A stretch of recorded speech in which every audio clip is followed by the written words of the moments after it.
اللہ کے نام سے شروع جو نہایت مہربان رحمت والا ہے۔ جو کچھ آسمانوں میں ہے اور جو کچھ زمین میں ہے سب اس اللہ کی پاکی بیان کرتے ہیں جو بادشاہ نہایت پاکی والا، بہت عزت والا، بڑا حکمت والا ہے۔ وہی ہے جس نے ان پڑھوں میں انہی میں سے ایک رسول بھیجا جو ان کے سامنے اللہ کی آیتیں تلاوت فرماتا ہے اور انہیں پاک کرتا ہے اور انہیں کتاب اور حکمت کا علم عطا فرماتا ہے، اور بے شک وہ اس سے پہلے ضرور کھلی گمراہی میں تھے۔ اور ان سے بعد والے دوسرے لوگوں کو بھی یہ رسول پاک کرتے ہیں اور علم دیتے ہیں جو ان موجودہ لوگوں سے ابھی نہیں ملے، اور وہی بہت عزت والا، بڑا حکمت والا ہے۔ یہ اللہ کا فضل ہے، وہ جسے چاہے دے، اور اللہ بہت بڑے فضل والا ہے۔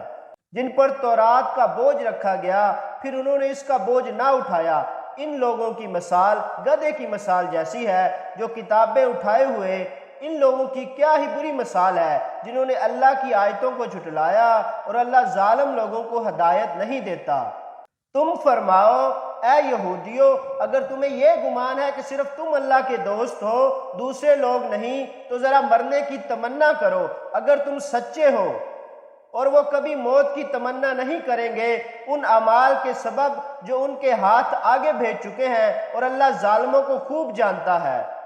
تم فرماؤ بے شک وہ موت جس سے تم بھاگتے ہو پس وہ ضرور تمہیں ملنے والی ہے، پھر تم اس کی طرف پھیرے جاؤ گے جو ہر غیب اور ظاہر کا جاننے والا ہے، پھر وہ تمہیں تمہارے اعمال کا بتا دے گا۔ اے ایمان والو، جب جمعے کے دن نماز کے لیے اذان دی جائے تو اللہ کے ذکر کی طرف دوڑو اور خرید و فروخت چھوڑ دو، اگر تم جانو تو یہ تمہارے لیے بہتر ہے۔ پھر جب نماز پوری ہو جائے تو زمین میں پھیل جاؤ اور اللہ کا فضل تلاش کرو، اللہ کو بہت یاد کرو اس امید پر کہ تم کامیاب ہو جاؤ۔